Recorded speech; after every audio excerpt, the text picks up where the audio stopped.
نحمدہ ونصلی علی رسولہ الکریم۔ قال الامام حجۃ الاسلام الشاہ ولی اللہ دہلوی المقالۃ الاولی فی احکام امام الانسان المنحدرہ فی طباع بنی آدم من حیث یہتدون لاخلاقہم و مرافقہم و رسولہم۔ حضرت الامام شاہ ولی اللہ دہلوی کی یہ عظیم الشان کتاب البذور البازغہ، جیسا کہ شروع میں شاہ صاحب نے دیباچے میں ذکر کیا تھا کہ یہ ایک فاتحہ اور 3 مقالات پر مشتمل ہے، اور فاتحہ میں 3 فصلیں تھیں، اور ان تینوں فصلوں میں شاہ صاحب نے حکمت اور فلسفے سے متعلق بنیادی اساسی امور پر ایسی نبی تلی گفتگو کی تھی کہ جس میں فلاسفہ کے 10 کے قریب اوہام باطلہ کا رد کیا گیا تھا، اور حکمت کے مسائل کی جو قرار واقعی حیثیت ہے اسے پورے دلائل اور عقل و شعور کے ساتھ واضح کیا تھا۔ اس کا خلاصہ یہ تھا کہ اس کائنات کے سلسلے میں غور و فکر کرنے والے عقل مندوں اور فلاسفروں نے جو گفتگو بھی کی ہے اس میں بہت سے جھول ہیں۔ تمام فلاسفہ بلکہ صوفیہ متکلمین اس بات پر متفق ہیں کہ کائنات میں وجود ایک ایسا دائرہ ہے جس میں تمام کائنات کی مخلوقات داخل ہیں، اور ان وجودات کے اوپر وجود اقصیٰ کا تصور بھی کم و بیش تمام فلاسفہ کے ہاں پایا جاتا ہے۔ تو وجود اقصیٰ کی اصل حقیقت کیا ہے؟ تو اسے دلائل سے ثابت کیا کہ وہ وجود اقصیٰ دراصل ذات باری تعالیٰ کی تجلیات کا اللہ کی شانوں میں سے ایک شان کا اظہار ہے، جسے اللہ تبارک و تعالیٰ نے خود قرآن حکیم میں الرحمن کے عنوان سے بیان کیا ہے۔ تو وجود اقصیٰ دراصل اس پوری مخلوقات پر مشتمل عالم، پوری کائنات کی گرد و پیش سے احاطہ کرنے والا، ظاہر باطن، اوپر نیچے دائیں بائیں ہر طرف سے مکمل طور پر اس کائنات کے دائرے کا احاطہ کرنے والی ذات الرحمن ہے۔ اور وہ الرحمن کے بارے میں یہ تصور کرنا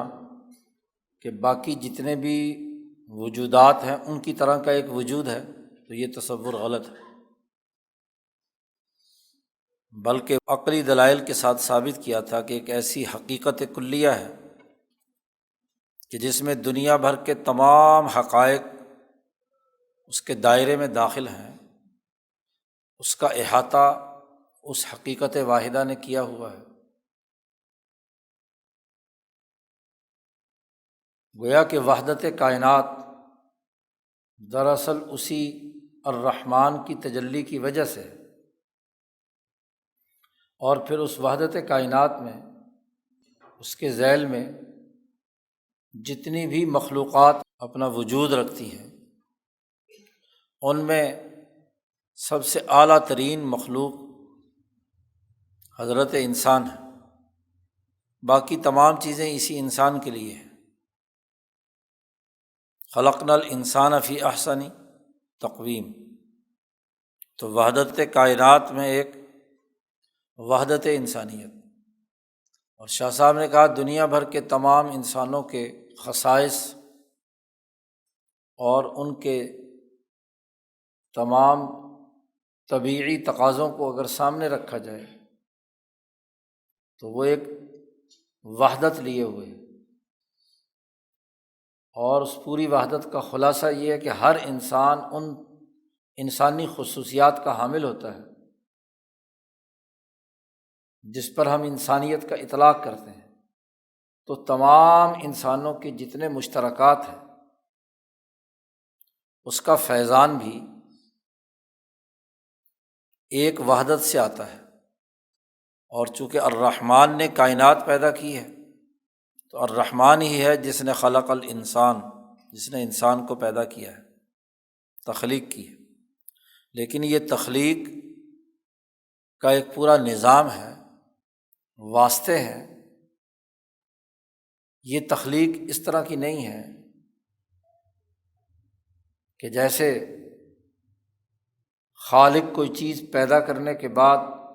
اپنی مخلوق سے اس کا کوئی رشتہ اور تعلق برقرار نہیں رہتا۔ کوئی موجد ایجاد کرتا ہے تو اس کے ہاتھ سے وہ چیز نکل جاتی ہے، وہ از خود کام کرنے لگ جاتی ہے۔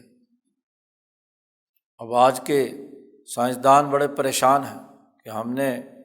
کوئی کلاشنکوف والا ہے تو وہ کہتا ہے میں نے بڑی غلطی کی کلاشنکوف بنائی تھی، میرے ہاتھ سے نکل گئی۔ کل کے اخبار میں خبر چھپی ہوئی تھی، آرٹیفیشل انٹیلیجنس کا بانی جو ہے وہ استعفیٰ دے گیا کہ مجھے تو پتہ ہی نہیں تھا کہ اس پر کام کرنے کے نتیجے میں یہ اس کے نتائج مرتب ہوں گے، تو میں نے بڑا جرم کیا ہے۔ تو اگر مخلوق خالق کے ہاتھ سے نکل جائے تو پھر اسی طرح کا پچھتاوا ہوتا ہے۔ تو کائنات میں جتنی موجودات ہیں وہ سب کی سب براہ راست الرحمن کے ساتھ جڑی ہوئی ہیں، اس کے ساتھ اس کا تعلق ہے۔ اور پھر جب انسانیت کی بحث کی تھی تو گزشتہ فصل میں ایک بڑی بنیادی بات فرمائی تھی کہ انسانیت کے تمام جتنے بھی اظہارات ہیں ان پر،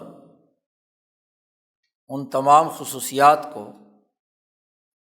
اور اس پر حاوی رکھنے والی طاقت اور قوت کو امام نوع انسانی کہا جاتا ہے۔ امام نوع انسانی وہ ہے کہ شاہ صاحب نے پیچھے ذکر کرتے ہوئے بتلایا تھا کہ اس کی وحدت میں دنیا کے تمام اشخاص و افراد، آدم سے لے کر آخری انسان تک، وہ اس امام انسانی کے اندر مندرج ہے، اس کے اندر درج ہے، اس کے اندر داخل ہے۔ تو ہر انسان کی جو انسانیت ہے، ہر شخص جو بحیثیت انسان ہے، اس پر وہ امام نوع انسانی حاوی ہے، غالب ہے، احاطہ کیے ہوئے ہے۔ شخص اس حیثیت سے نہیں کہ وہ زید ہے، عمر ہے، بکر ہے، کیونکہ زید کی زیدیت اور عمر کی عمریت دونوں الگ الگ شخص ہیں۔ ہر فرد اپنی ایک مستقل نوعیت لیے ہوئے ہے، لیکن انسانیت میں مشترک ہے۔ اور وہ تمام انسانوں میں جتنی انسانی خصوصیات ہیں وہ دراصل اسی امام نوع انسانی سے نیچے آتی ہیں۔ جب بھی کوئی انسانی بچہ پیدا ہوتا ہے تو اس پر وہ صورت انسانیہ وہیں سے آتی ہے، چاہے جنگلوں میں ہو، پہاڑوں میں ہو، سمندروں میں ہو، ہاں جی، زمین کی گہرائیوں میں ہو۔ جب بھی بچہ ماں کے پیٹ سے پرورش پانے کا عمل شروع ہوتا ہے تو اس پر صورت انسانیہ آتی ہے، تو یہ امام نوع انسانی سے آتی ہے۔ تو ایک بحث تو یہ کی تھی پچھلی فصل میں کہ تمام انسانوں کی جو اشخاص کی جو انسانیت ہے، اگر اسے جمع کیا جائے ایک مرکز پر جہاں سے انسانی خصوصیات اشخاص پر آتی ہیں، اسے امام نوع انسانی کہا جاتا ہے۔ اور دوسری گفتگو شاہ صاحب نے یہ کی تھی کہ ہر نوع کی جو طبیعت ہوتی ہے وہ اس کے امام یا اس کے اصل جو امام نوع انسانی ہے اس کا حصہ ہوتی ہے۔ ایک طرف امام نوع انسانی ہے اور ایک طرف ہر فرد کی جو طبیعت انسانی ہے، تو طبیعت انسانی اس کے ماتحت ہے اور امام نوع انسانی اس پر حاوی ہے۔ اس کی طبیعت میں جو بھی کچھ آئے گا، طبیعت انسانیہ میں نہ صرف طبیعت انسانیہ بلکہ طبیعت حیوانیہ میں جتنے حیوانات ہوں گے، طبیعت نباتیہ جتنے نباتات ہوں گے، طبیعت معدنیہ جتنے معدنیات ہوں گے ہر ایک پر اس کے امام سے اثرات تاثیرات وہ مرتب ہوتی ہیں۔ جی، وحدت الوجود کا دراصل بنیادی مطلب ہی یہ ہے، معدنیات جتنے بھی ہیں ان میں معدنی خصوصیات کی وحدت پائی جاتی ہے۔ پیچھے ذکر کیا تھا کہ وحدت کے بہت سارے درجات ہوتے ہیں، ایک وحدت اضافی، وحدت نسبتی، وحدت کلی وغیرہ وغیرہ۔ تو جب بھی مختلف اور منتشر چیزیں کسی ایک دائرے کے اندر آتی ہیں تو وہ ایک درجے کی وحدت ہے۔ تو تمام معدنیات کی ایک وحدت، تمام نباتات کی، تمام حیوانات کی اور تمام انسانوں کی، نوع انسانی کی۔ اب انسان ایک ایسی مخلوق ہے کہ جس میں معدنی خصوصیات بھی ہیں، تو وہ امام نوع معدنی سے آئیں گی۔ جی، اور اس میں نباتاتی خصوصیت بھی ہے کہ یہ نشو و نما اور ارتقاء پاتا ہے، تو وہ امام نوع نباتی سے آتی ہے۔ اسی طرح انسان جو ہے اس میں حیوانی خصوصیات پائی جاتی ہیں، تو وہ حیوانی نوع حیوانی کے امام سے آئیں گی۔ اور جب یہ حیوانیت ارتقاء کر کے انسانیت کے درجے میں آتی ہے، عقل، قلب اور نفس تین بنیادی خصوصیات نوع انسانی کو نوع حیوانی سے ممتاز کرتی ہیں، تو وہاں تمام انسانی خصوصیات آ جائیں گی۔ تو شاہ صاحب نے پیچھے یہ گفتگو کرتے ہوئے یہ بات واضح کی تھی کہ انسان کا ایک وجود وہ ہے جو عالم جبروت میں، پھر ایک وہ ہے جو عالم ارواح میں، پھر وہ ہے جو عالم مثال میں، اور پھر ایک وہ وجود ہے جو ماں کے پیٹ میں دنیا میں انسان جب آتا ہے، وجود خارجی کرۂ ارض پر آتا ہے، تو یہ وجود خارجی کہلاتا ہے۔ پچھلی فصل کے آخر میں تفصیلی بات کی گئی تھی، فبالجملۃ فللانسانی، صفحہ 346 پر، وجود قضی بہ فی عالم الجبروت، دوسرا وجود قضی بہ فی عالم الارواح، ووجود قضی بہ فی عالم المثالی، ووجود قضی بہ فی عالم الاجسامی۔ اس کی مزید وضاحت شاہ صاحب نے تفہیمات الہیہ میں کی تھی، اور اس کے لیے ہم نے اس کے نیچے ایک حاشیہ تحریر کیا ہے۔ یہ حاشیہ سمجھ میں آ جائے تو انسانوں کے یہ چاروں پانچوں درجے بلکہ سمجھ میں آ سکتے ہیں۔ تفہیمات الہیہ میں شاہ صاحب فرماتے ہیں کہ انسانوں کے جتنے مراحل ہیں وہ ایک دائرے کی صورت میں ہیں۔ فاول اطوارہ، سب سے پہلے انسانیت کا جو مرحلہ آیا تھا وہ امام الاعیان تھا۔ اعیان پر پیچھے بحث کی تھی پہلی فصل میں۔ عین صوفیہ کے ہاں اسے کہتے ہیں کہ جب کائنات کی تخلیق سے پہلے ابداع کے دائرے میں جب چیزوں کو متعین کیا تھا اللہ نے، تو ہر چیز کا ایک عین ہے۔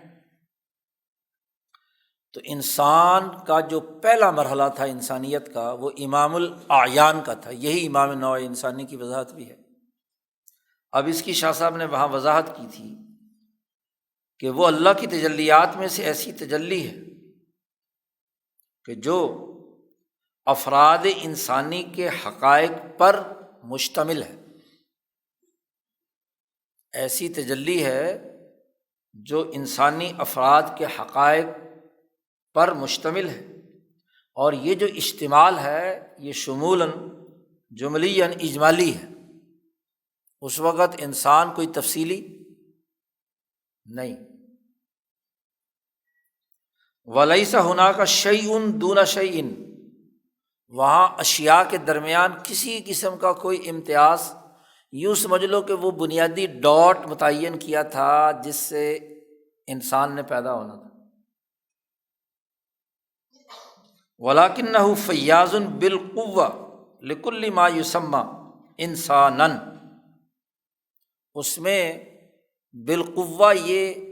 استعداد اور صلاحیت اس تجلی میں تھی کہ وہ جس فرد پر بھی انسان کا اطلاق ہوگا اس کا فیضان وہیں سے ہونا ہے، اس کا مرکز اور منبع۔ مثلاً دنیا کے اندر جو انسان آئے ہیں تو آدم ہی منبع ہے، جو بھی قیامت تک بچہ پیدا ہوگا وہ اسی کی اولاد میں سے ہوگا، آدم کے دائرے سے باہر کوئی نہیں ہوگا۔ ہر انسان وجود میں آتا ہے اور قیامت تک اس کے نطفے سے جتنے انسان پیدا ہوں گے وہ تمام کے تمام اس کے نطفے میں موجود ہیں۔ اب تو یہ جو موروثی معاملات اور خاص طور پر ڈی این اے کی جو تحقیقات آپ کے سامنے آئی ہیں تو اندر موجود ہے نا سبھی کچھ، ابھی ظہور نہیں ہوا، تو ظہور جیسے جیسے زمانہ گزرے گا ویسے ویسے تو گویا کہ ایک آدمی کی جتنی اولاد، ابراہیم علیہ السلام کی جتنی بھی اولاد ہے وہ ابراہیم کے وجود کے اندر موجود تھی اجمالاً۔ پھر جیسے جیسے وقت آیا تو ویسے ویسے وہ ان انسانوں کا ظہور ہوا۔ پس وہاں ہر چیز موجود ہے، فی ذاتی اگرچہ نہیں، مفیز کے وجود کی اساس پر ہر چیز وہاں موجود ہے۔ تو ایک امام نوع انسانی کا تعین ہے، یہ عالم جبروت میں گویا کہ انسان کا وجود ہوا ہے۔ اور پھر اس کے بعد دوسرا مرحلہ ثم العین الانسانیہ، ایک امام الاعیان ہے جو یعنی تمام اعیان کا امام ہے، جہاں سے عین متعین ہونا ہے۔ پھر عین انسانی کا وجود ہوا ہے، تجلیات میں سے اگلی تجلی، اس بڑی تجلی کے ذیل میں جتنے اعیان بنے ہیں جی،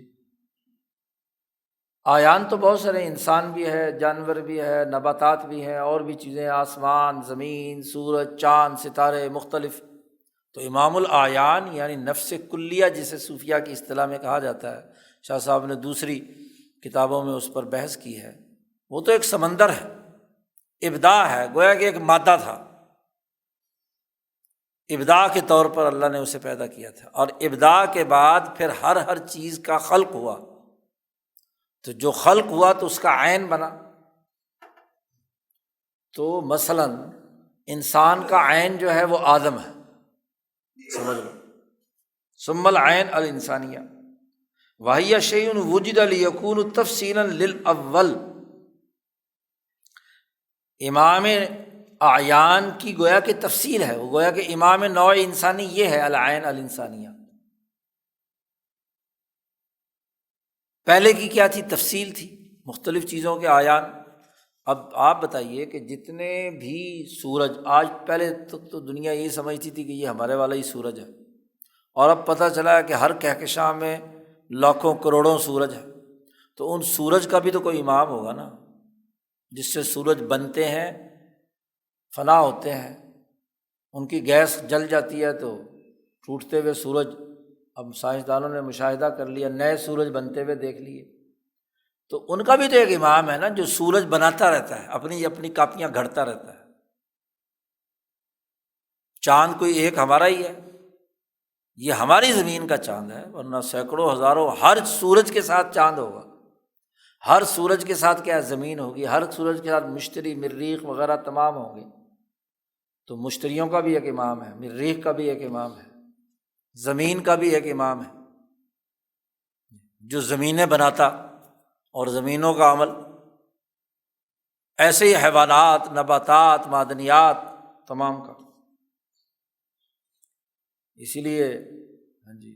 حضرت سندھی فرماتے ہیں کہ جیسے جیسے سائنس ترقی کرے گی شاہ ولی اللہ صاحب کا فلسفہ اتنا ہی کھلتا اور نکھرتا جائے گا جی، اس کا ثبوت مزید حقانیت کے ساتھ ثابت ہوتا رہے گا۔ تو شاہ صاحب کہتے ہیں کہ پھر عین انسانی جی، اس کا تعین ہوا کہ اس مادے میں سے یہ مادہ جو ہے ان خصوصیات کا حامل، خلق کے دائرے میں عین کی تخلیق ہوئی، عین انسانی اسے کہتے ہیں۔ اور جب عین انسانی کی تخلیق ہوئی تو اگلا مرحلہ انسان کا، ثم الروح وَهِيَ شَيْءٌ قُضِيَ بِهَا فِي الْمَرْتَبَةِ الْعَقْلِيَّةِ، انسان کی تخلیق ہوئی تو اس انسان کے اندر اللہ نے اپنی روح پھونکی تھی نا۔ اللہ نے کہا کہ آدم کو جب میں نے پیدا کیا تو میں نے کیا ہے، نفخت فیہ من روحی، میں نے اپنی روح اس کے اندر پھونکی۔ تو گویا کہ اس انسان آدم کے مرتبہ عقلیہ میں اس روح اس کے اندر تخلیق کی گئی۔ میں نے اپنے ہاتھ سے بنایا، عین کا تعین کیا کہ یہ مادے کا یہ حصہ جو ہے یہ انسان ہوگا مثلاً، اور اس جب اس کی تخلیق ہو گئی تو پھر اس میں نے کیا ہے، روح پھونکی۔ وَأَعْنِي بِهَا، شاہ صاحب کہتے ہیں روح سے میری مراد یا مرتبہ عقلیہ سے میری مراد دراکۃ العرش، وہ جو عرش کا ادراک کرنے کی اہلیت رکھتا ہے۔ عرش کون ہے؟ جس پر تجلیات پڑ رہی ہیں ذات باری تعالیٰ کی، تو وہاں اس کی روح کا تعین ہوا۔ یہ تیسرا درجہ ہو گیا، انسانی روح یا وجود روحانی انسان کیا ہوا۔ چوتھے درجے میں فرماتے ہیں ثم الوجود المثالی، پھر اس انسان کا وجود مثالی، وہو شیء قضی بہ فی خیال العرش وواہمتہ، عرش کے خیال میں اور اس کے واہمہ میں، دماغ میں، انسانی دماغ کے اندر پہلے بھی حجت اللہ میں بحث کرتے ہوئے بتلایا تھا کہ ایک قوت خیالیہ ہے اور ایک قوت توہم ہے۔ تو اس کے توہم اور اس کے خیال میں مثالی وجود اس انسان کا وجود میں آیا، اور وہاں اس مثال کے اندر اس انسان کی وہ تمام چیزیں متعین ہوئیں جو اس کو عالم ناسوت میں صفات اور واقعات اور کمال ظاہری اور باطنی کی صورت میں جن سے پالا پڑے گا۔ یعنی اس دنیا میں آنے سے پہلے اس کا ماڈل جو ہے وہ وجود میں لایا گیا، یہ وجود مثالی ہے۔ اس کے بعد ثم الوجود الخارجی، پانچواں مرحلہ کیا ہے؟ وجود خارجی ہے۔ اور یہ کب ہوتا ہے؟ شاہ صاحب کہتے ہیں عند انعلاق النطفۃ فی بطن المرأة، جب عورت کے پیٹ میں مرد اور عورت کا نطفہ آپس میں مل کر زائگوٹ بناتا ہے، تو اس وقت بیضہ اور کروموسوم جب ایک دوسرے میں پیوست ہو کر زائگوٹ بنانا شروع کرتے ہیں تو وہاں سے اس کا وجود خارجی دنیا میں اس انسان کا ظاہر ہوتا ہے۔ اس وقت اس کی صورت شخصیہ کا فیضان ہوتا ہے کہ اس کے جسم سے جو روح وجود میں آئی ہے، اور وہ روح ملکوتی جو عالم مثال سے ہوتے ہوئے فرشتہ لا کر اس کے اندر رکھتا ہے، جسے نفس ناطقہ کہا جاتا ہے۔ شاہ صاحب کہتے ہیں وہ بتل کا اسی سے پھر تحقق ہوتا ہے کہ میں ہوں اور آپ ہیں، انا و انت وہوا اور وہ ہے۔ ہر فرد کی جو انفرادی شخصیت یا صورت شخصیہ، پیچھے لفظ شاہ صاحب نے استعمال کیا تھا۔ اب یہ جو ہویت اس کے اندر آ جاتی ہے، یہ کبھی بھی اس کی بنیادی دائرہ جو کائنات کی اندر کا ہے اس سے الگ نہیں ہوتی۔ تو ہر انسان اس دائرے سے متعلق ہے کہ ایک صورت شخصیہ ہے، اس کے اوپر اس کا وجود مثالی ہے، اس کے اوپر اس کا وجود روحانی ہے، اس کے بعد اس کا وجود جبروت میں جو عینی ہے، آیان، امام آیان کے تابع ہے، اور عالم جبروت میں تو جتنی بھی کائنات اللہ نے پیدا کی تمام آیان کا امام یعنی الرحمن ہے۔ تو شاہ صاحب کہتے ہیں کہ انسان کا ہم نے مطالعہ کرنا ہے، جتنی بھی تگ و دو فلاسفروں کی ہے وہ انسانیت کے حوالے سے ہے۔ تو اب انسان کی حقیقت تو یہ سامنے آئی ہے۔ جب یہ حقیقت سامنے آئی ہے تو پھر اس تناظر میں اس انسان کے لیے کون سی شریعت، کون سا قانون، کون سا ضابطہ ہونا چاہیے، یہ ہے سوال۔ جب آپ انسانیت کا ناقص مطالعہ کرتے ہیں، صرف سوشل اینیمل کہہ کر، حیوان ناطق کہہ کر، بولنے والا جانور کہہ کر، تو آپ انسان کا بڑا ناقص مطالعہ کر رہے ہوتے ہیں۔ یہ تو احسن تقویم پیدا کیا گیا۔ اور پھر شاہ صاحب نے کہا اس انسان کا ایک اور معاملہ بھی ہے سطاعت میں، کہ یہ امام الاعیان سے عین انسانی اور پھر وجود روحانی، وجود مثالی اور وجود خارجی پر آیا۔ یہ دنیا میں اس کا ظہور ہے۔ ہم نے انسان کو، اللہ پاک کہتے ہیں، ہم نے ابتداءً پیدا کیا ہے اور پھر نعیدہ، ہم دوبارہ اسے۔ تو شاہ صاحب سطاعت میں ایک سطح قائم کرتے ہیں کہ انسان کی حرکت دوریہ ہے، کہ یہ اوپر سے جس راستے سے آیا ہے، یہاں جب اس کی عمر پوری ہو جاتی ہے تو اس کا سفر دوبارہ یہاں سے جانے کے بعد عالم برزخ کے اندر وجود مثالی ہوتا ہے اس کا، اور پھر صدیاں گزریں گی اور پھر حشر کے میدان میں، اور اس سے آگے وجود روحانی ہوتا ہے، اور پھر اس کے اندر جو فنا و بقا کے معاملات ہیں اس سے ہوتے ہوتے دوبارہ عین انسانی کا حصہ بن جاتا ہے۔ تو یہ حرکت دوریہ ہے انسان۔ تو انسان کو اتنا ہلکا سمجھ کر اس کے لیے فلسفہ گھڑنا، یہ ذہنی تعیش تو ہو سکتا ہے لیکن حقائق سے اس کا کوئی تعلق نہیں۔ دین اسلام کی تعلیمات یا انبیاء کی تعلیمات، سچے اولیاء اللہ کی تعلیمات دراصل انسان کو اس نقطۂ نظر سے سامنے رکھ کر اس پر گفتگو کرتی ہیں۔ اب یوں تو اس کے حقائق بہت ہیں۔ اب اگلے 3 مقالات میں شاہ صاحب نے اس انسان سے متعلق جو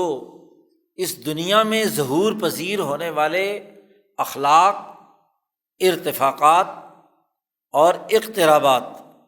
اور ان کی جو اجتماعی مراحل ہیں، انہیں 3 مقالات میں شاہ صاحب نے آگے بیان کیا ہے۔ تو اس کے لیے پہلا مقالہ یہ بیان کیا ہے کہ امام انسان یعنی عین انسانیت سے جو احکامات بنی آدم کی اولاد کی طبیعتوں میں منحدر، اوپر سے بہہ کر نیچے آتے ہیں تیزی سے، کیونکہ طبیعت انسانیہ اور پھر ایک طبیعت شخصیہ ہے۔ مثلاً زید کی طبیعت کے اندر جو احکام آئیں گے، عمر، بکر، ہر انسان،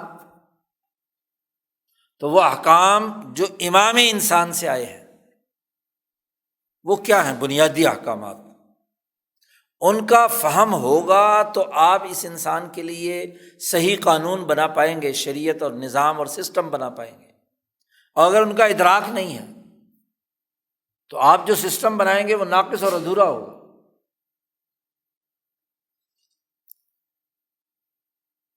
امام انسان کے وہ احکامات جو طبیعت انسانیہ میں آتے ہیں، اور ان احکامات ہی کی اساس پر وہ لوگ ان کے اخلاق، ان کے ارتفاقات، ان کے رسوم رسم کی جمع ہے، اور مولانا سندھی رحمۃ اللہ علیہ رسم کہتے ہیں نظام کو، یعنی ان کا نظام، ان کے ارتفاقات، ان کے اخلاق کا پتہ چلتا ہے، تجزیہ ہوتا ہے کہ کس انسان کے اخلاق کیسے ہیں، اخلاق کی تعریف کیا ہے، حقیقت کیا ہے، ارتفاقات کیا ہیں اور ارتفاقات کی حقیقت کیا ہے، ان کے نظام کیا ہیں اور کیسے بنیں گے، اس کا پتہ چلے گا۔ تو ان امور، 3 امور، اخلاق، ارتفاقات اور نظامات، جو انسانی طبیعتوں میں امام نوع انسانی کی طرف سے جو احکامات آتے ہیں، اس کے بیان میں یہ پہلا مقالہ ہے۔ اس پہلے مقالے کے اندر شاہ صاحب سب سے پہلے تو خود نوع انسانی کا امتیاز اور اس کے نفس ناطقہ کی جو بنیادی حقیقت ہے اس پر 2 فصل لائے ہیں، جنہیں ہم نے مبحث الاول قرار دیا ہے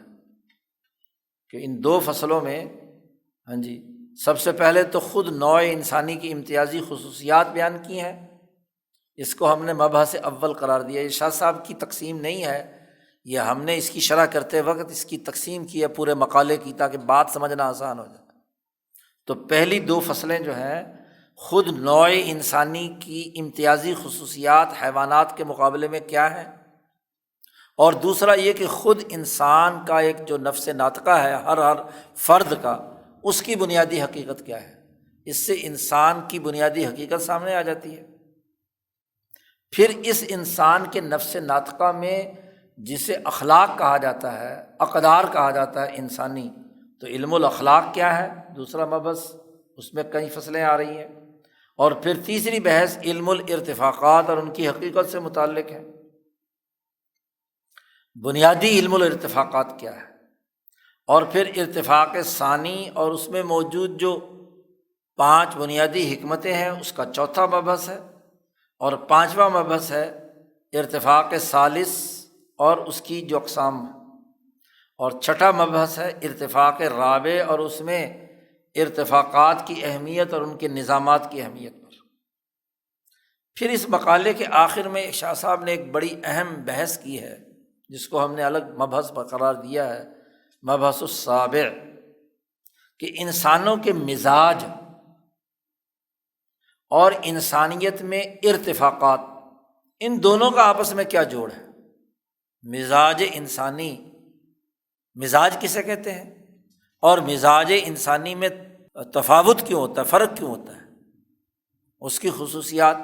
بالخصوص انبیاء علیہم السلام اور انسانوں کے لیے جو ارتفاقات ان کے مزاج کے مطابق بنائے گئے ہیں، تو اس کی تحقیق۔ تو اس مقالے کو اگر ہم اجمالی مطالعہ کرنا چاہیں تو یہ 7 مباحث ہیں۔ ان میں سے پہلی مبحث خود حضرت انسان کے بارے میں ہے، تو اور اس میں سے پہلی فصل میں نوع انسانی کی امتیازی خصوصیات ہیں، اور دوسری فصل میں انسان کا جو نفس ناطقہ ہے، یعنی اس کی روح جو ہے، جو روح حیوانی اور روح ملکوتی دونوں کے ملاپ سے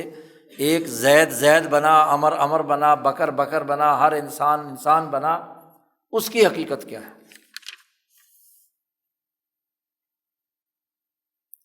تو پہلی فصل ہے فصل فی خصائص النوع الحیوانی و میزۃ النوع الانسانی منہا،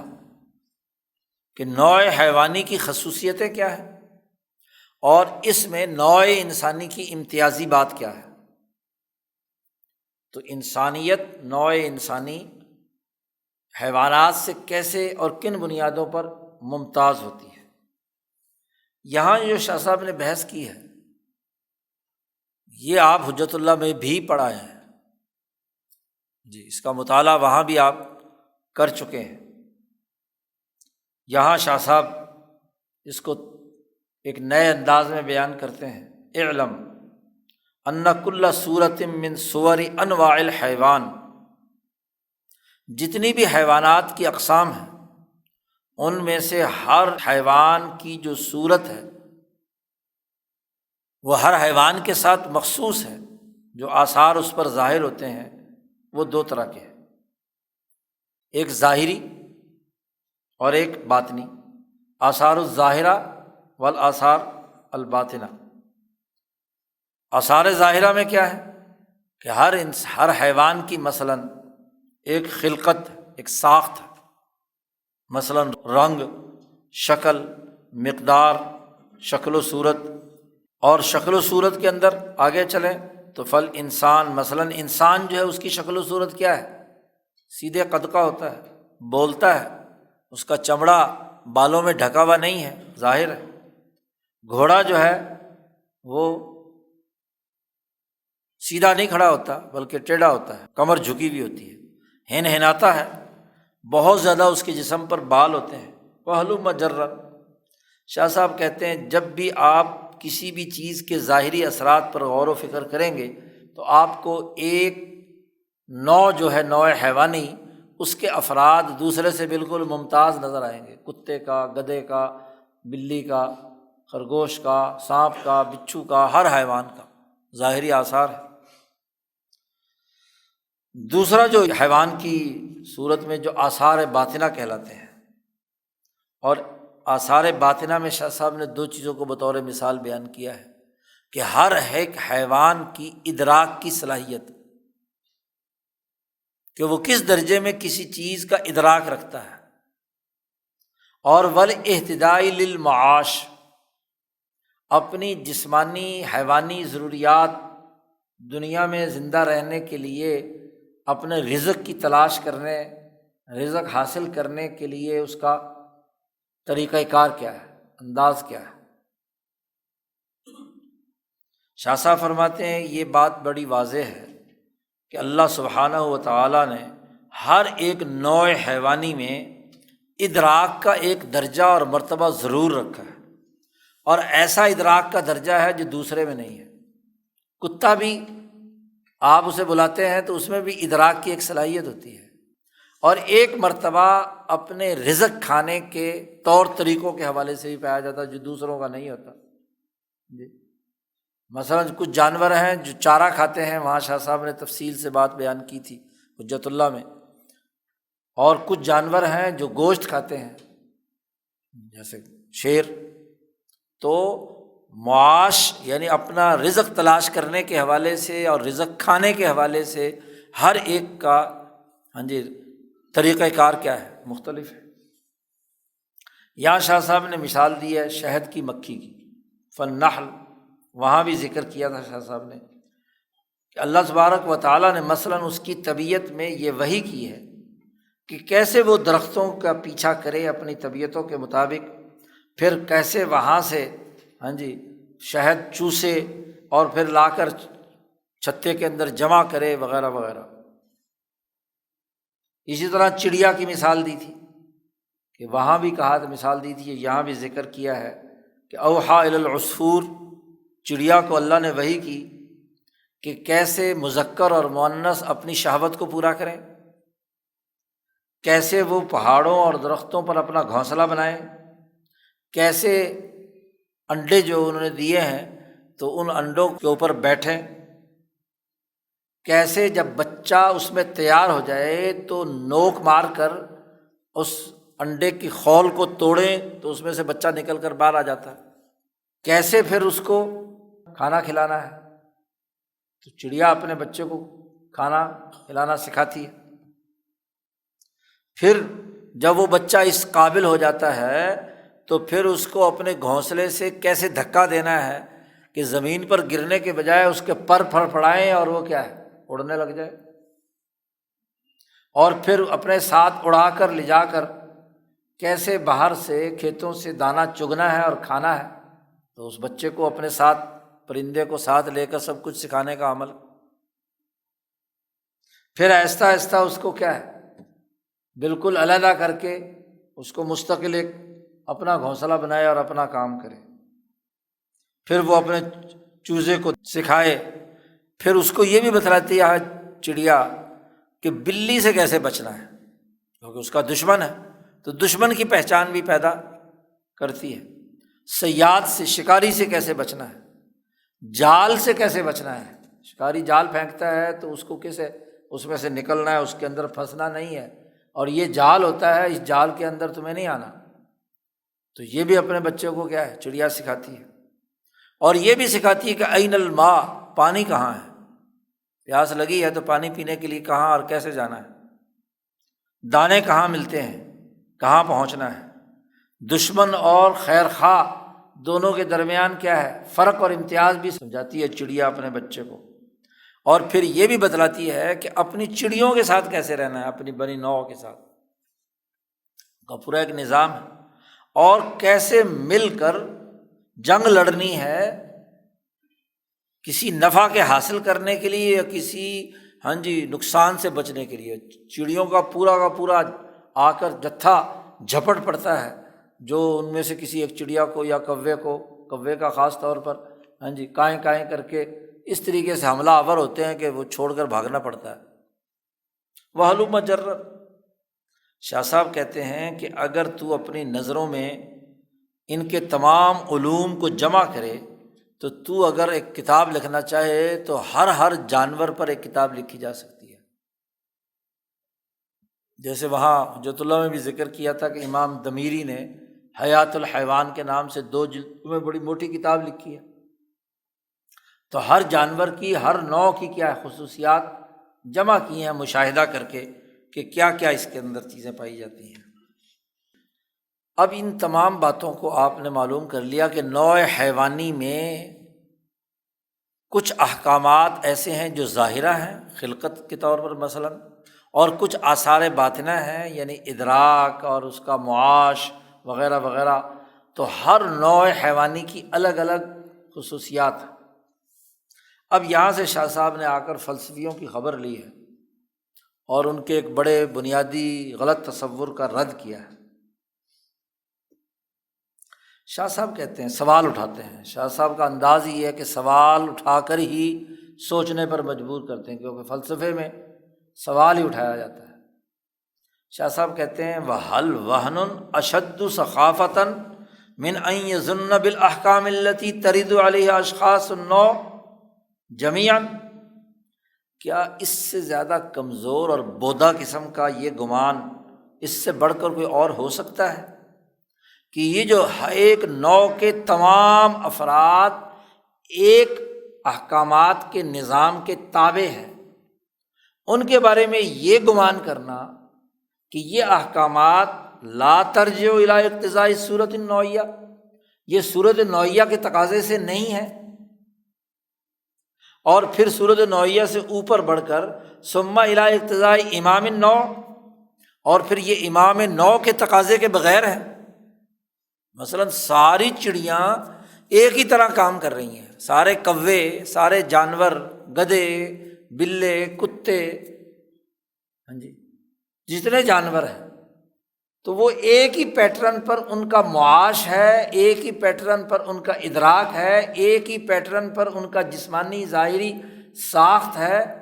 تو اس کے بارے میں یہ گمان کرنا کہ ان کا صورت نوعیہ کے تقاضے سے کوئی تعلق نہیں ہے، یا ان کا امام نوع حیوانی کے تقاضے سے کوئی تعلق نہیں ہے، تو اس سے زیادہ کمزور اور بودا کوئی گمان ہو سکتا ہے؟ بھئی جب بہت سارے لوگوں میں ایک چیز مشترکہ طور پر پائی جاتی ہے، اور پھر ایک ہی زمانے کی بات نہیں، کتا جب سے پیدا ہوا ہے آخر تک اس کی وہی خصوصیات ہے، تو اس نے تو اپنے آباء و اجداد کتوں کو دیکھا نہیں ہے، تو وہ کیوں وہ کام کر رہا ہے؟ وہ گدھا، اس کی گدھیت جب سے گدھا پیدا ہوا ہے اب تک اس کے دادے پردادوں سے لے کر اب تک تمام گدھے ایک ہی طرح کا کام کر رہے ہیں، ساری چڑیاں، سارے کوے، سارے کھوتے۔ تو اب ان کے بارے میں یہ سمجھنا جو ہزاروں سال پہلے گزر چکے ہیں وہ بھی وہی کام کر رہے ہیں، اور اب علامہ دمیری نے آج سے 800 سال پہلے جو شہد کی مکھی کے بارے میں لکھا، آج بھی شہد کی مکھی وہی کام کر رہی ہے۔ تو ان کو تو نہیں پتا کہ کتاب ہمارے بارے میں لکھی ہے، یا انہوں نے اپنا وہ 800 سال پہلے کے آباء و اجداد تو دیکھے نہیں ہے مکھی، شہد کی مکھی نے۔ تو آخر یہ جو تمام میں جو احکام ظاہری اور احکام باطنی یا آثار ظاہری اور آثار باطنی ایک ہی پیٹرن پر ہیں، تو آخر کوئی نہ کوئی تو ان کو کنٹرول کرنے والی طاقت ہے نا، تو یقیناً وہ صورت نوعیہ ہے اور امام نوع انسانی ہے۔ فتدبر، چونکہ شاہ صاحب سوال اٹھانے کے بعد کہتے ہیں وہ سوچو بھائی، غور و فکر کرو۔ ظاہر ہے بڑی کامن سینس کی بات ہے کہ ضرور یہ نوع انسانی، امام نوع انسانی اور صورت نوعیہ کے تقاضے سے ایسا ہوا ہے۔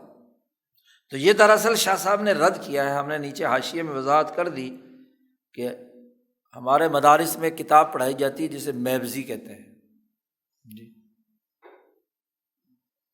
تو اس میں شرح ہدایت الحکمت کے نام سے حکمت اور فلسفہ پڑھایا جاتا ہے۔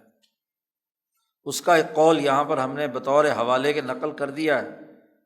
کہ انہوں نے بحث کرتے ہوئے یہ کہا ہے کہ یہ جو ہر ایک کی شکل معین ہے جو صورت سے حاصل ہوئی ہے، یہ متنوع کیوں ہے؟ اس سوال کا جواب دیتے ہوئے میبزی لکھتے ہیں وہاں پر کہ وہ یا صورت جسمیہ ہے،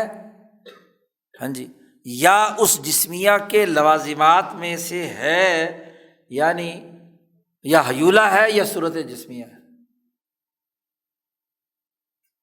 صورت نوعیہ کا درمیان میں دائرہ نکال دیا،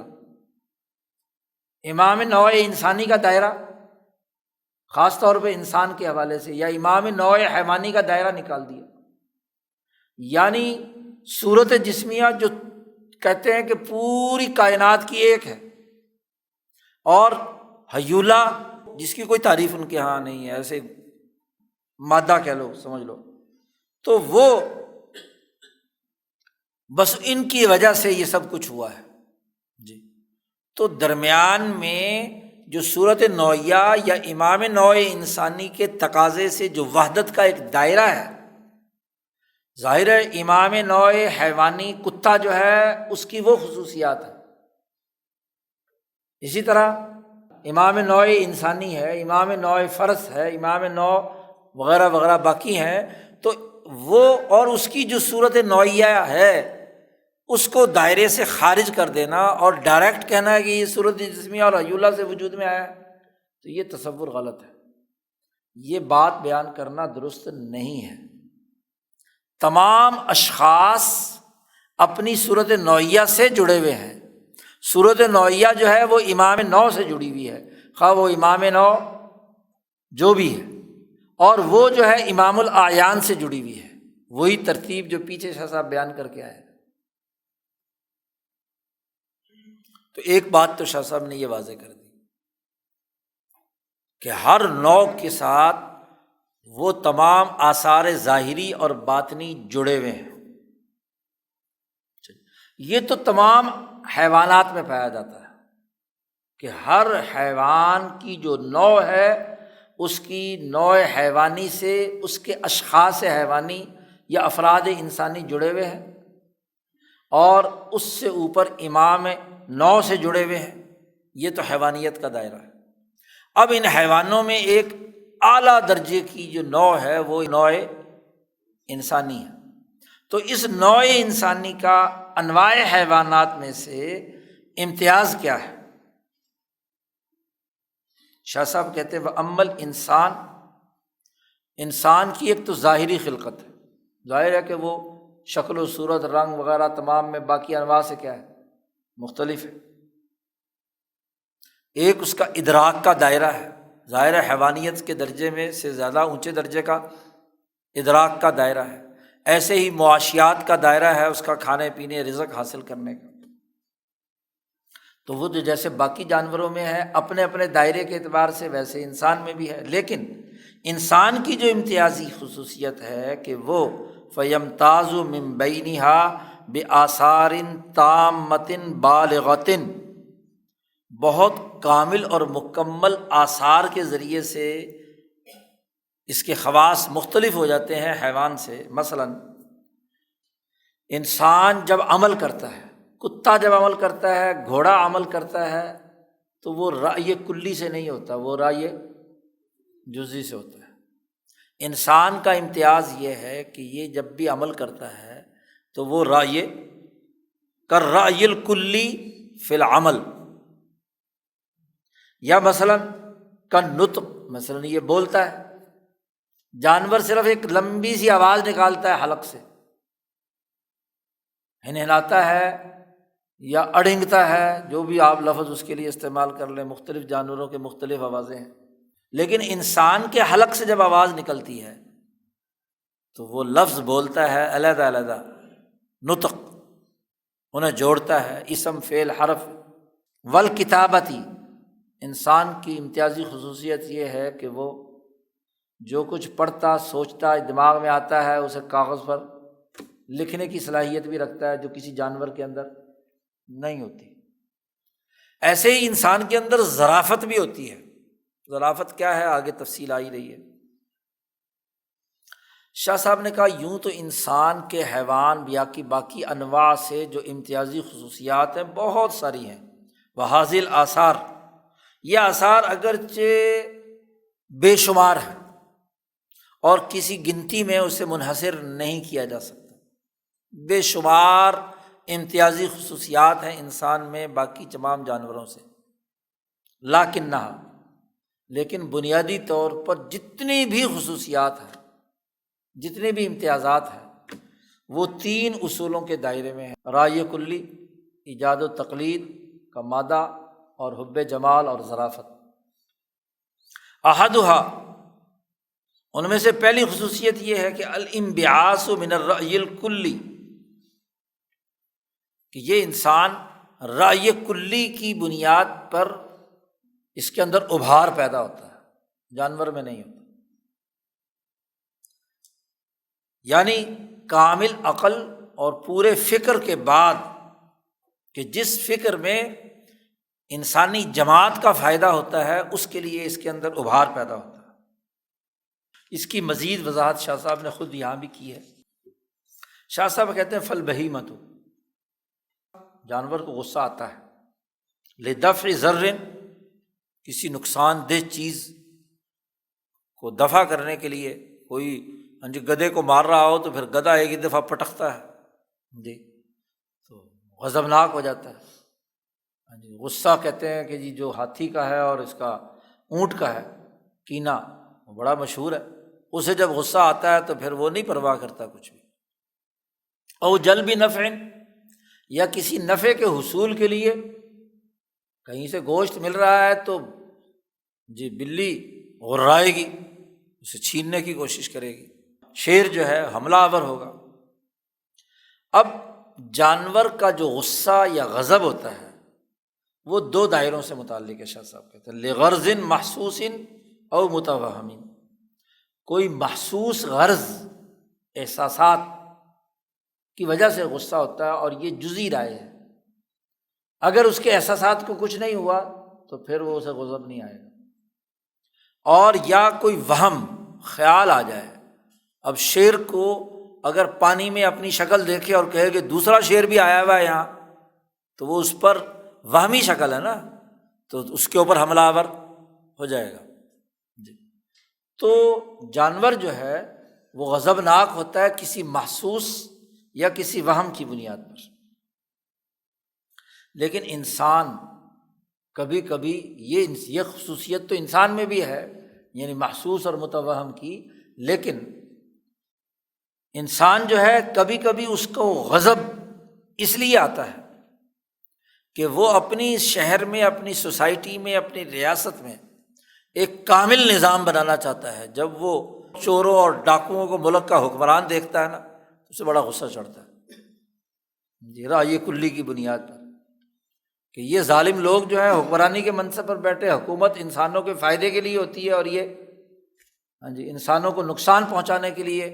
حکمران بن بیٹھے، تو اسے غصہ آتا ہے۔ تو یہ غصہ کس بنیاد پر ہے؟ رائے کلی کی بنیاد پر۔ منفع الجماع، منفعت الانسانیہ، یہ ہے انبعاث، ابھار کا پیدا ہونا رائے کلی کے لیے۔ اسی طرح شاہ صاحب نے کہا دیکھو اس کو ایک اور انداز میں بھی سمجھو، کہ جانور جو ہے اپنے آپ کو تھکاتا ہے، تتعب نفسہا لیحصل غرضہا، اس کی غرض حاصل ہو جائے، تو وہ غرض کیا ہوتی ہے اس کی؟ مثلاً بھوک مٹانی ہے، پیاس مٹانی ہے، شہوت پوری کرنی ہے، اور اس سے متعلقہ چیزیں۔ لیکن کبھی انسان اپنے آپ کو تھکاتا ہے کسی ایسی غرض کے لیے کہ جس کا تعلق جسمانی لذتوں اور فائدوں سے نہیں ہوتا، بلکہ وہ کسی ایسے عمل کے لیے قربانی دیتا ہے، محنت کرتا ہے، مشقت کرتا ہے، ایسی غرض ہے جس کا فائدہ مستقبل میں آنا ہے، فوری تو نفع نہیں ہے۔ فوری تو وہ بیچارہ بوجھ اٹھا رہا ہے کہ مزدوری کرتا ہے، سارا دن بوریاں ڈھوتا ہے، ادھر ادھر کے کام کرتا ہے، تو اس وقت تو اسے تکلیف ہو رہی ہے، کوئی جسم کو لذت حاصل، لیکن اسے پتہ ہے کہ شام کو مزدوری ملے گی اور وہ مزدوری کل کو میرے بچوں کے کام آئے گی۔ تو دنیا کا مستقبل ہو، یا مثلاً دنیا میں ایک مسلمان قربانی دیتا ہے، جد و جہد کرتا ہے کہ اس کا فائدہ مجھے آخرت میں ملے گا، مجھے دنیا میں اس کا فائدہ نہیں چاہیے، یا کوئی ارتفاق دنیاوی جو بعد میں ملنے والا ہے۔ تو شاہ صاحب نے کہا دیکھو انسان کی ایک بڑی امتیازی خصوصیت یہ ہے کہ یہ رأی کلی کی بنیاد پر کام کرتا ہے۔ یہ جانور تو فوری فائدہ اور فوری نقد بات بس، اور اسی لیے وہ غرض محسوس یا غرض متوہم کے لیے کام کرتا ہے بس۔ لیکن انسان مستقبل کو، چاہے دنیا کا مستقبل ہو یا مرنے کے بعد کا مستقبل ہو، اس کے لیے بھی کام کرتا ہے۔ یہ رأی کلی ہے اور انسانیت کے لیے کرتا ہے۔ شاہ صاحب کہتے ہیں دوسری امتیازی خصوصیت اس میں ظرافت ہے۔ ظرافت کا لفظی معنی تو مہربانی، نرمی اور مہارت اور صلاحیت ہے جی۔ حب جمال بھی آپ اسے کہہ سکتے ہیں۔ اس ظرافت کے حوالے سے بھی شاہ صاحب نے کہا ذرا غور و فکر کرو کہ جانور، اس کو صرف کھانا کھانا ہے، مثلاً بھوک لگی ہوئی ہے تو ہیئوا مطعمہا و مسکنہا علی قدر ما یکفی لسد جوعہا، اس کو اتنا گھر چاہیے یا ٹکانا چاہیے یا اتنا چارہ چاہیے کہ جس سے اس کی بھوک پوری ہو جائے، چاہے وہ چارہ نیچے زمین میں پڑا ہوا ہو وہاں سے کھا لے، چاہے وہ کوئی غار یا کوئی ایسی جھونپڑی سی ہو جی جہاں اس کو بارش گرمی سردی سے بچاؤ ہو، یا اس کے اوپر جلی ڈال دی جائے، اور لدفع بردھا، یا سردی کو روکنے کے لیے بس۔ لیکن انسان کہتا ہے کہ بھی کھانا کھانا ہے، مکان میں رہنا ہے، لیکن وہ مکان یا مسکن ایسا ہونا چاہیے کہ جسے دیکھ کر آنکھیں ٹھنڈی ہوں، جس سے انسان، ظرافت ہے نا اس کے اندر، ظرافت ہے، حب جمال پایا جاتا ہے۔ اور اسی طرح کھانا کھانا ہے تو گری پڑی ہوئی نیچے سے جانور کی طرح تھوڑی کھانی ہے، کوئی دسترخوان میں، کوئی پلیٹ میں، کوئی سلیقے سے رکھ کر کیا ہے کھانا کھایا جائے خوبصورتی کے ساتھ۔ ایسے ہی اس کے نفس کو لذت حاصل ہو من الحسن والبہاء، تو جتنی بھی انسانی ضروریات ہیں اس کو وہ ایک سلیقے سے، مہارت سے، عمدگی سے پورا کرنا چاہتا ہے۔ یہ امتیاز۔ تیسری خصوصیت کہ انسان ایجاد و تقلید کا مادہ رکھتا ہے، اور اس کے نتیجے میں ہر گزرتے دن کے ساتھ اپنے اخلاق و اقدار کو کمال تک پہنچاتا رہتا ہے، اور نئے نئے علوم دریافت کرتا رہتا ہے، ایجاد کرتا ہے۔ اور جو چیز ایجاد ہو جاتی ہے تو کچھ تو موجد ہوتے ہیں اور کچھ لوگ مقلد ہوتے ہیں کہ اس ایجاد کی تقلید کرتے ہیں، پھر یہی تقلید کرنے والے آگے اگلے دور کے اندر مزید غور و فکر کرتے ہیں، تو ان میں جو ذہین لوگ ہوتے ہیں پھر نئے اس کے اندر چیزیں دریافت کر کے اس کو بہتر سے بہتر، عمدہ سے عمدہ کرنے کا کام چلتا رہتا ہے۔ یہاں بھی شاہ صاحب نے جانوروں کے علوم میں اور انسانی علوم میں فرق بیان کیا ہے کہ ان البہیمہ، مثلاً جانور جو ہے اس کے علوم اتنے ہیں صرف کہ ایک ایسا آلہ جس سے اس کے کھانے پینے کا معاش کا ارتفاق مل جائے، بلی، گدھا وغیرہ وغیرہ، مثلاً درخت کے اوپر پھل لگا ہوا ہے اور بلی نے وہ لینا ہے تو وہ ذرا جا کر درخت اور ٹہنی اور وہاں سے پکڑ کر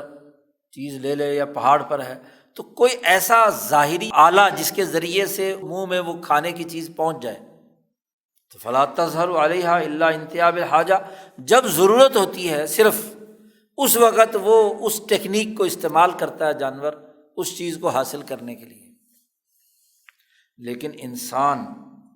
ارادہ بھی کرتا ہے اور علم بھی حاصل کرتا ہے، فوری فائدے کے لیے نہیں، بسا اوقات وہ اپنے ذات کو، اپنی روح کو علم سے کمال تک پہنچانا چاہتا ہے، ایسا علم رکھنا چاہتا ہے کہ مستقبل میں اس کے کام آئے، اور علم کی تکمیل کے علاوہ اور اس کا کوئی ارادہ نہیں ہوتا، علوم کو مکمل کرنا چاہتا ہے، فوری نہیں، اور اس علوم سے مستقبل میں وہ دنیا میں اس ایجاد سے یا آخرت میں فائدہ اٹھانا چاہتا ہے۔ اس کی بڑی تفصیل وہاں شاہ صاحب نے بیان کی تھی حجت اللہ میں، یہاں تو اختصار سے شاہ صاحب نے اس تیسرے قسم کو ایجاد و تقلید کو بیان کیا ہے۔ شاہ صاحب نے وہاں مثال دی تھی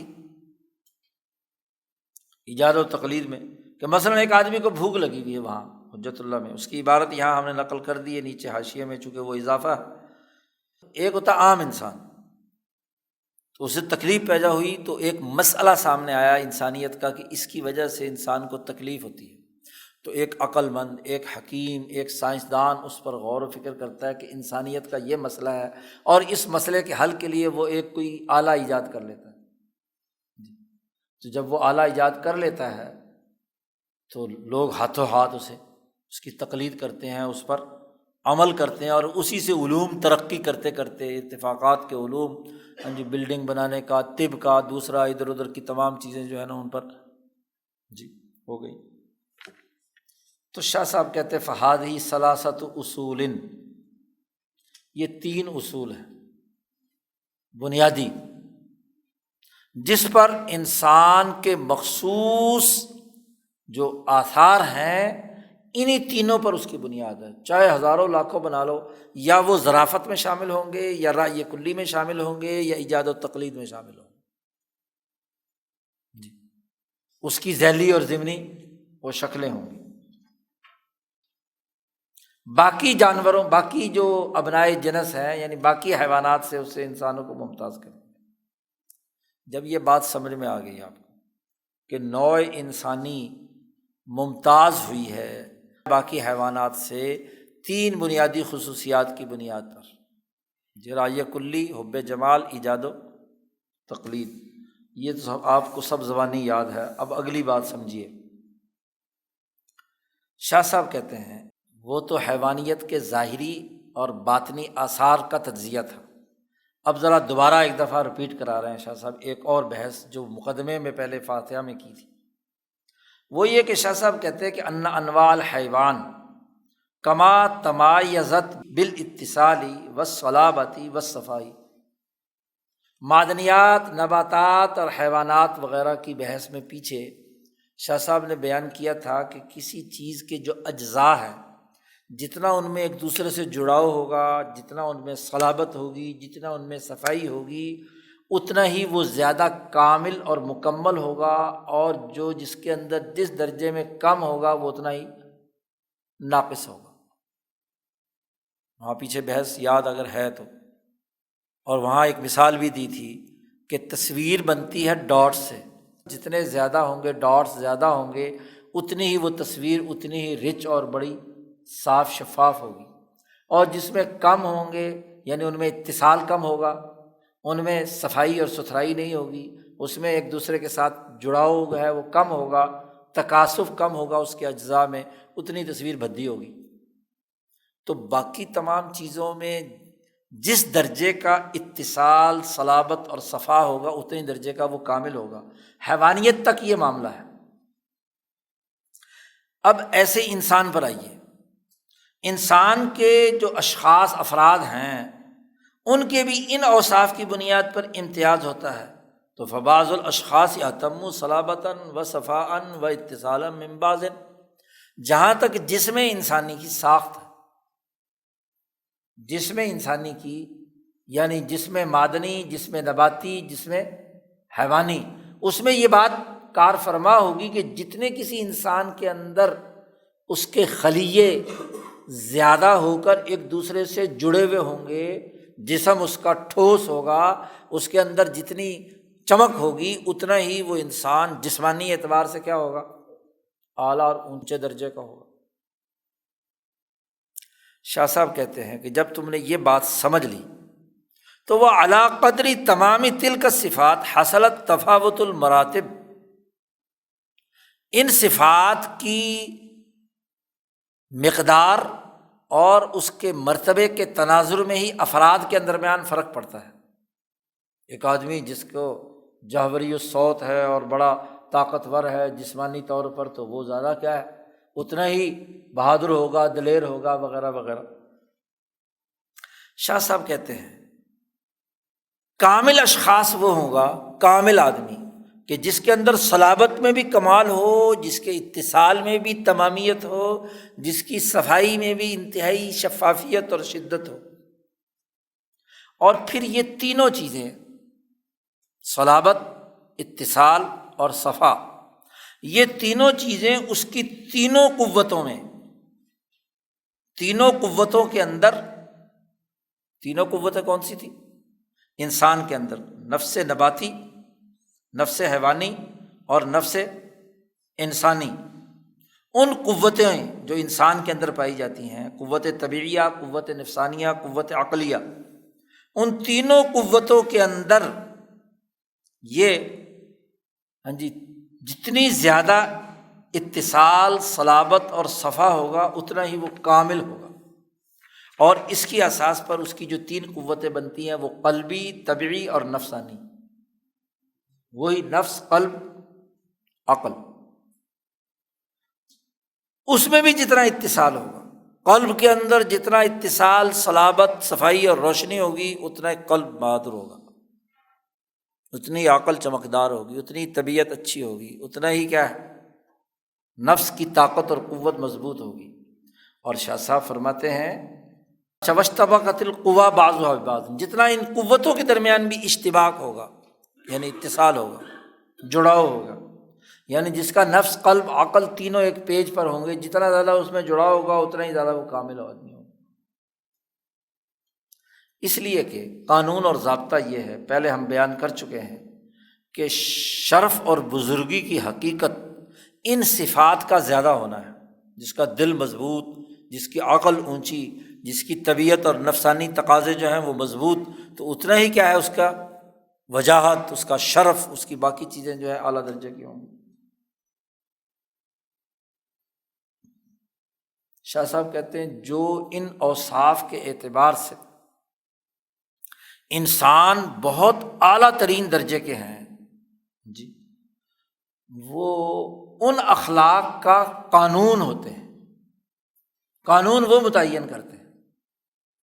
وَهَذَا الصِّنْفُ مِنَ الْإِنسان۔ اب یہاں سے شاہ صاحب بحث شروع کر رہے ہیں، کیونکہ بحث ہے اخلاق سے متعلق۔ کیا کہا تھا پیچھے؟ امام نوع انسانی سے جو تبع بنی آدم میں اخلاق آتے ہیں، تو اب اخلاق یا اقدار یا ایک فرد کے اندر بنیادی ویلیو، اس کا خلق، اس کی سیرت کیسے پیدا ہوتی ہے، اس کا بنیادی قانون کیا ہے؟ کیونکہ دنیا بھر کے معاشروں میں ہم دیکھتے ہیں کہ جتنا بھی معاشروں کی تشکیل ہوتی ہے وہ اس سوسائٹی کی جو ویلیوز ہوتی ہیں، اس کی جو بنیادی اقدار ہوتی ہیں وہ اصل ہوتی ہیں۔ آئین اور دستور اور ذیلی ضمنی قوانین تو اقدار پر بنتی ہیں، اصل تو وہ اقدار ہوتی ہیں، ویلیوز ہوتی ہیں۔ اب کسی معاشرے میں چاہے وہ ویلیوز تحریر میں نہ بھی ہوں، لیکن سوسائٹی کی مسلمہ ہے تو آئین تحریری نہ بھی ہو تب بھی کیا نظام چلتا ہے، ویلیو اصل ہے۔ تو یہ ویلیو کہاں سے آتی ہیں، یہ ہے اصل سوال۔ یہ اخلاق کہاں سے پیدا ہوتے ہیں؟ کیونکہ ہمیں سسٹم سمجھنا ہے نا، سسٹم قانون پر استوار ہوتا ہے اور قانون کے پیچھے اقدار ہوتی ہیں۔ انسانی حوالے سے تبھی غور و فکر کریں گے تو نتیجہ صحیح نتیجے تک پہنچ پائیں گے۔ تو شاہ صاحب کہتے ہیں ایسے انسان جو ہوتے ہیں وہ قانون ہوتے ہیں، یقاس بہ الحکمت الخلقیہ، اخلاق کی جو سائنس ہے، علم الاخلاق کی، اس کا پیمانہ یہی قانون ہوتا ہے، یہ کامل ترین انسان ہوتے ہیں۔ پس وہ جو کامل ترین انسان کے اخلاق کے موافق ہو وہ اچھا ہوتا ہے، اور جو اس کے مخالف ہو وہ برا ہوتا ہے۔ مثلاً انسانوں میں اگر کشتی لڑانی ہے اور اس میں تو قانون ہے، کون؟ رستم پہلوان، سہراب، ہر علاقے کے جو کیا ہے، تو بنیادی طور پر وہ قانون ہوتا ہے۔ بہادری کا مثلاً شاہ صاحب نے اس پر بڑی تفصیلی بحث تعویل الاحادیث میں بھی کی، ہم نے ان خطبات میں گفتگو کرتے ہوئے بیان کی تھی کہ وہ پیمانہ ہے نا، بہادری کا پیمانہ ہے۔ تو وہاں ابراہیم علیہ السلام کی جو خصوصیات ہے بیان کرنے کے لیے کہ آپ کو امام انسانیت بنایا گیا، تو انسانی اخلاق کا معیار اور قانون کون ہے؟ ملت ابراہیمیہ حنیفہ، ابراہیم، ان کے اخلاق اور اقدار کو معیار بنایا، اور نبی اکرم صلی اللہ علیہ وسلم سے کہا گیا کہ آپ ان کی اتباع کریں۔ ثم الحکمت الخلقیہ قانون، پھر یہ حکمت یعنی اخلاقیات کی جو سائنس ہوتی ہے یہی قانون ہوتی ہے، کس کے لیے؟ حکمت معاشیہ کے لیے، حکمت منزلہ کے لیے، حکمت مدنیہ کے لیے، گھریلو نظام کے لیے جی، اور معاشیات کی جتنی بھی حکمتیں ہیں ان کے لیے، اور حکمت مدنیہ کے لیے، سیاست کے لیے۔ وَأَيْضًا هَذَا الصِّنْفُ مِنَ الْإِنسان، یہ جو انسان کی یہ جو قسم ہے یہی قانون بھی ہوتی ہے معرفت الانسان بربہ، انسان کی کتنی استعداد ہے کہ وہ اپنے رب کی معرفت حاصل کرے، اس کا پیمانہ بھی انبیاء علیہم السلام، مثلا ابراہیم، معاشی، منزلی اور سیاسی، اس کا بھی قانون ابراہیم ہے مثلا، اور معرفت خداوندی اور ان کے اعمال کی جزا و سزا کا قانون بھی یہی ہے۔ پھر یہ معرفت جو ہے یہ قانون بنتی ہے کہ انسان کے جوارح اعضاء کون سے آداب اختیار کریں اس معرفت کی بنیاد پر، مثلا نماز پڑھیں، اخبات اللہ، عدل کا خاندانی نظام کیسا بنائیں اللہ کی رضا کے لیے، معاشی نظام کیسا بنائیں، سیاسی نظام کیسا بنائیں، وغیرہ وغیرہ۔ تو بنیادی طور پر انسانی معاشرے استوار ہوتے ہیں اخلاقیات پر، اور بنیادی قانون وہ کامل ترین شخص ہیں جن میں یہ تینوں وصف، رائے کلی، حب جمال، اور اسی طرح کیا نام ہے ایجاد و تقلید اعلیٰ ترین درجے میں پایا جاتا ہے، اور جتنا اس میں ان کی قوت قلبیہ، عقلیہ، نفسیہ، اور جتنا زیادہ اس میں اتصال، صلابت، اور جتنی زیادہ ان کے اندر صفائی ہوگی اتنا ہی وہ اعلیٰ درجے کا کامل انسان ہوگا، اور وہ کامل انسان ہی یا وہ اکمل ترین انسان ہی دراصل معیار اور قانون ہے، یعنی پیمانہ ہے حکمت اخلاقیات کے۔ شاہ صاحب نے اس کو سمجھانے کے لیے ایک مثال بھی بیان کی ہے، کیونکہ مثالوں سے بات سمجھنا آسان ہو جاتا ہے۔ شاہ صاحب کہتے ہیں دیکھو، جانوروں میں سے جو نر ہوتا ہے نا، نر اذا بلغ، وہ بڑا ہوا ہے، جوان ہوا ہے، ایسی حالت میں نر، فی نعمت و رفاہیت و طعام و شراب، بڑے اچھے خوشحال ماحول میں، بڑی اس کو عیاشی کی غذا ملی ہے، کھانا پینا ملا ہے جو اس کی مناسبت سے ہے، تو وہ حرکت و سکون الی غیر ذالک، تو وہ اپنے تمام بنی نوع انسان سے کیا ہوگا، یعنی جو نر جسے پالا پوسا گیا، خوب اس کو چیزیں کھلائی گئیں، اچھا ماحول دیا گیا، اس کی نشو و ارتقاء اچھی ہوئی، اور وہ جن ماں باپ کا نطفہ ہے تو وہ بھی اچھے پلے ہوئے تھے، عمدہ ترین ہے، تو اس کے اندر باقی تمام بنی انواع سے ایک تو اس کی جسم کی ساخت باقیوں سے مختلف ہوگی، اور دوسرا اس کا جو نسمہ، اس کی روح ہے حیوانی ہے، وہ دوسروں سے کیا ہوگی، زیادہ عمدہ ہوگی۔ مثلا اس کے جسم میں کیا ہوگا کہ اس کا سینہ چوڑا ہوگا، وَهُوَ أَن يَكُونَ وَاسِعَ الصَّدْرِ، رنگ اس کا گندم گونی ہوگا، نہ بالکل سفید بھورا اور نہ بالکل کیا ہے کالا، مزاج مضبوط ہوگا، اس کے اعصاب کے اندر سختی اور گرفت ہوگی، بال اس کے بڑے گھنے ہوں گے، اس کے بدن سے جو خوشبو پھوٹتی ہے وہ بھی وافر مقدار میں ہوگی، کیونکہ جب پلا ہوا ہے اچھی طرح تو جسم اس کا ٹھیک ٹھاک ہے، جسے پنجابی میں کہتے ہیں نگر جسم ہے، ٹھوس جسم ہے۔ عریض العظام، اس کی ہڈیاں بھی چوڑی ہوں گی، بازوؤں کی، ٹانگوں کی جی۔ ظاہر المفاصل، اس کے یہ جو جوڑ ہیں یہ بھی خوب مضبوط سب کو نظر آئیں گے۔ دار العروق، اس کی رگیں بھی تنی ہوئی ہوں گی، دار، خون دوڑ رہا ہے تو رگیں جو ہے نا اس کی باہر ابھری ہوئی ہیں۔ شدید الصوت، اس کی آواز بھی بڑی اچھی سخت ہوگی، بلند ہوگی۔ قوی البطش، اس کی گرفت بھی بڑی مضبوط ہوگی، کسی کو پکڑ لے تو، کمزور آدمی کو پکڑ لے تو ویسے ہی نہ چھوٹ جائے۔ اور قوی الباہ، شہوت بھی اعلیٰ ترین درجے کی ہوگی، کیونکہ جسم اعلیٰ درجے کا ہے، اور اس کے اندر اپنی ماداؤں سے علی العموم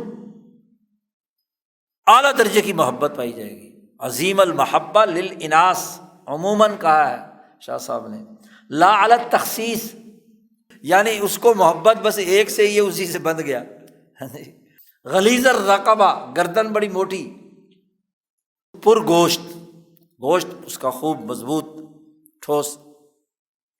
تو شاہ صاحب کہتے جو جانور اچھے حال میں پیدا ہوا، اچھے ماحول میں کھایا پیا پلا بڑا، اس کی جسمانی خصوصیات یہ ہوں گی، اور اسی جانور کی جو نسمہ ہے، اس کی روح حیوانی ہے، وہ بھی باقی جانوروں سے ممتاز ہوگی۔ اور جسم جب بہادر اور طاقتور ہے تو اس کے اندر جو روح حیوانی کام کر رہی ہے، نسمہ کام کر رہا ہے، فیکون سریع الغضب، اس کو بڑی جلدی غصہ آئے گا، مقداماً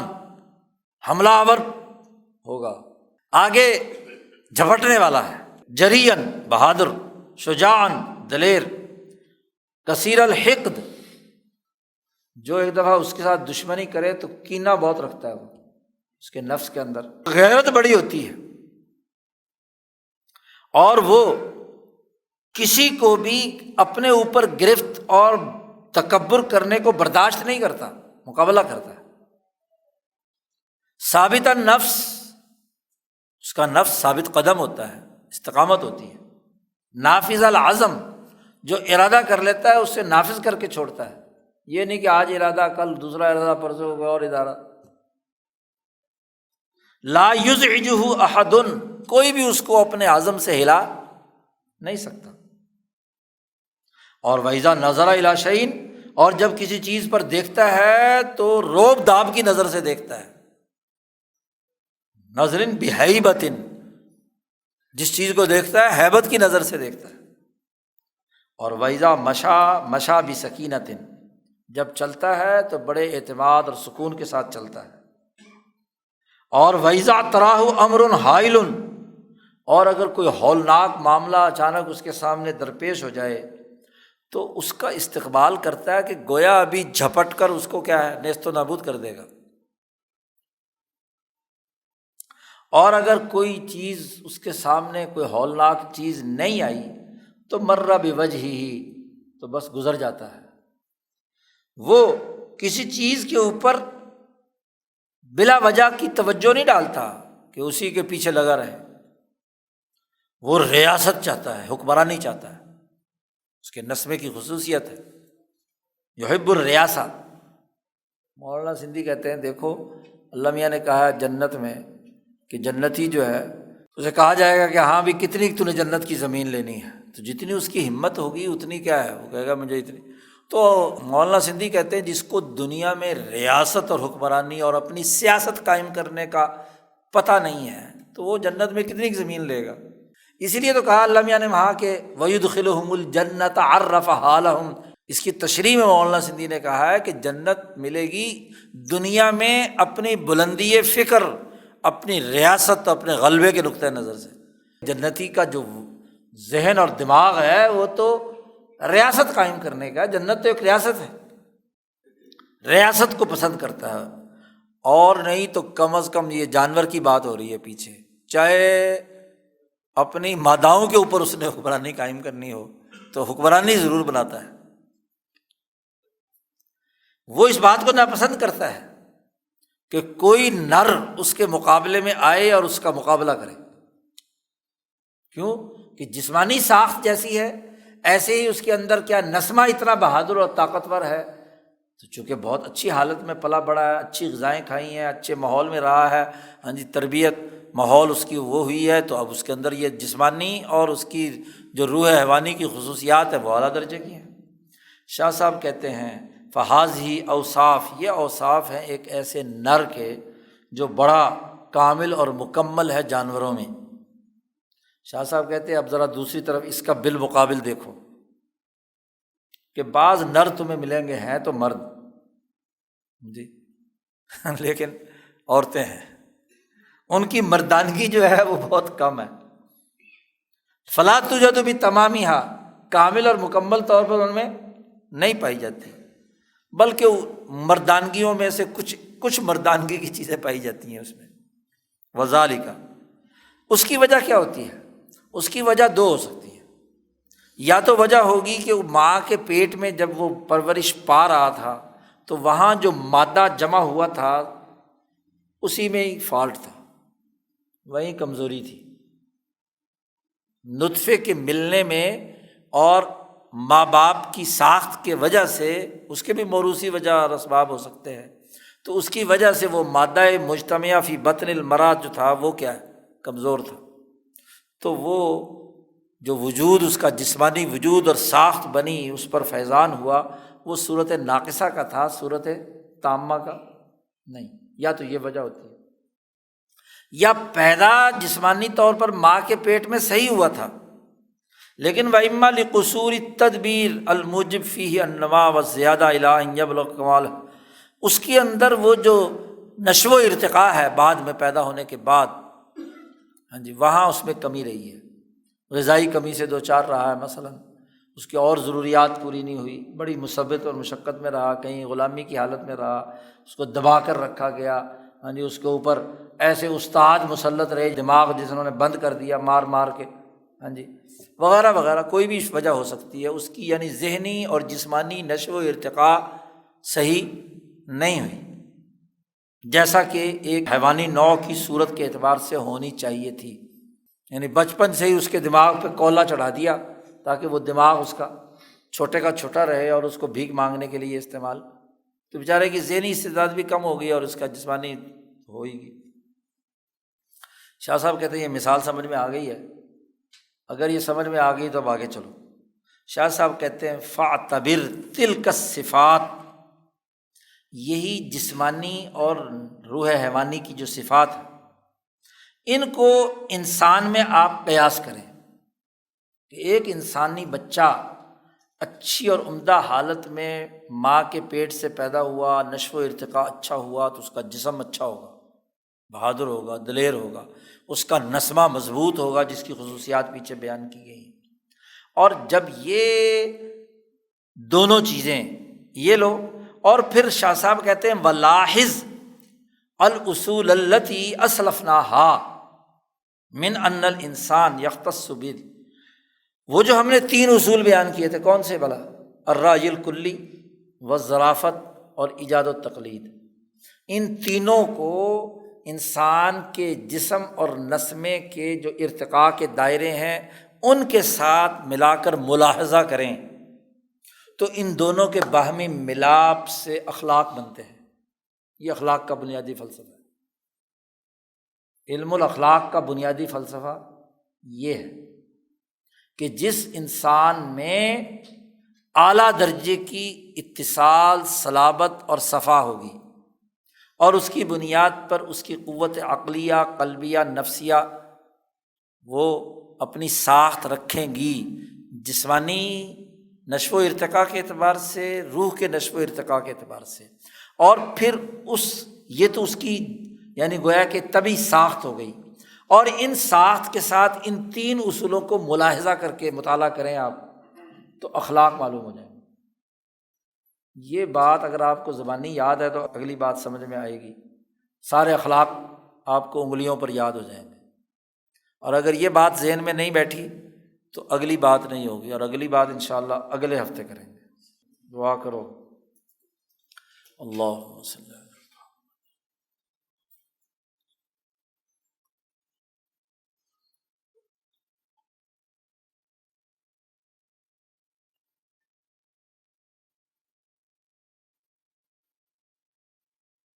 اجمعین۔